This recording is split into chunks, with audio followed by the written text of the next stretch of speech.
Welcome back to the channel. Want to give you a quick intro to this video. I've been cleaning off the laptop and I've got a backlog of videos and I've been going through them. So this one's from over the summer and it is a shed roof that came and tied into a chimney that had a decent cricket saddle, whatever you want to call it, behind it, but it totally rotted out. Beautiful house, stonework everywhere, but it was over a Celotex sheathing on the walls.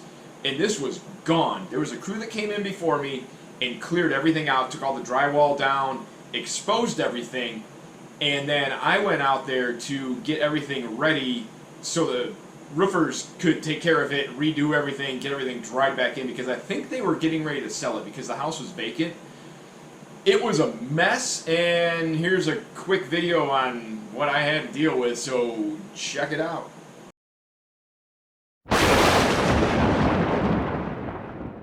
So heading to the contractor shop right now, going to do some work for him today. I think I'm replacing some fascias and rafter tails, maybe some rotted deck boards. I'm going to go check in with him, get the paperwork, get the details on the job, and I will check back in with you guys shortly. Okay, finally got organized on the job out here.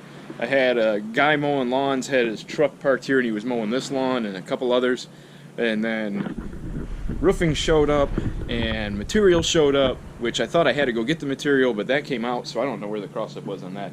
But let me show you what is going on. The house is empty, and we're trying to take care of some repairs. The sheathing is going. That is what I'm about to try to tackle. The sheathing and the fascias, try to sister some rafters there. Look at this. Celotex is gone. A lot of rot for a long time going on there. Same thing on this side of the chimney. And here into the bathroom.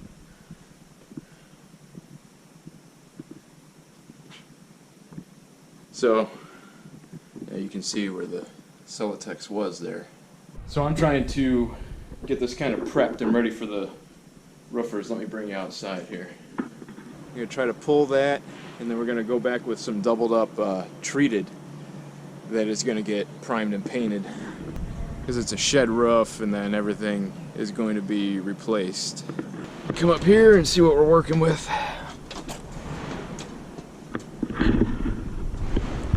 See, it's got a decent saddle behind the chimney there, but you can see the dent in the roof where it's all rotted out. So I got my work cut out for me. I got my material set up on the horses because I was killing time while everybody was here kind of in the way, and I guess I stripped some shingles back, see what the sheathing looks like, see how much of it's going to have to come out. Hopefully we can do it maybe a 2-foot section without having to go the full 4 feet, because we're supposed to have rain coming, and I don't want to open this up too much because I'm not loaded up with tarps right now. I mean, I can get some, but I really don't want to. So I'll take my little roofing shovel here, tear into it, see what we got going on, I guess. Look at this disaster. There's nothing left there. It's pretty bad all the way out. I think what happened is the damage started here and just wicked. And then once you start to get that damage, it will dip the sheathing and then allows water to puddle, and it just continues on and it accelerates from there. You can see all I did was set my junk circular saw to the depth of the shingles, cut off. It's just over 2 feet up. Now I'm going to cut away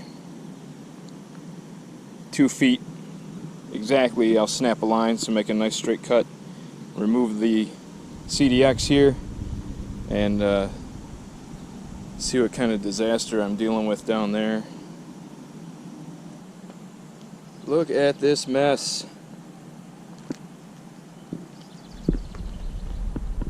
I got nothing left here. These last 3, you can see where the rafters went out for the fascias to nail to. Wow. I gotta do some figuring here. Exactly how I'm gonna sister onto these things. Jeez Louise. Got my new tails in. I'm thinking it would have been better if those were treated, but I guess this is all gonna get capped. I mean, I'm putting fascias on, then they're gonna have to finish underneath, so it'll all be away from the weather. But what it was the rafters and the joists, then they had scabbed these tails on to give it the little lookouts here to put the fascia on, which worked out really well because I pulled those off and then I just scabbed these on about 4 feet back. And there is bearing on the rafters and the joists, even the ones that are chewed up are bearing back there. But now with these being sistered on, that strengthens it. So now we have something that's actually sitting on the wall. It's just, man, all wet. It's so nasty. If you've got a roof leak and you know it's leaking, fix it. They don't heal themselves. It only gets worse, and it gets worse exponentially. So I'm gonna screw around a little bit here to try to get a nailer for my OSB. Then I'll probably run my fascias and then get ready to drop my new OSB on. And there's supposed to be some storms coming, so I'll probably wrap it up for the day and then do the other side tomorrow. Okay, I got it buttoned up. You can see the fascia. There's some gaps in there. I guess now word is the mason's going to come and fill that kind of mortar up top. I don't know how you do that, but that's not really my problem. You can see right there how I got my double fascia. I beveled them, so basically that follows the same plane all the way down. Got the OSB in 2 feet up. What I did was just cut my 2-foot piece, stuck it there on the fascia, marked it, and then was able to cut it and then install it. So that's all done. I think I'm going to try to ice guard this real quick because got rain coming. Need to get cleaned up down inside too. So tomorrow will be this side.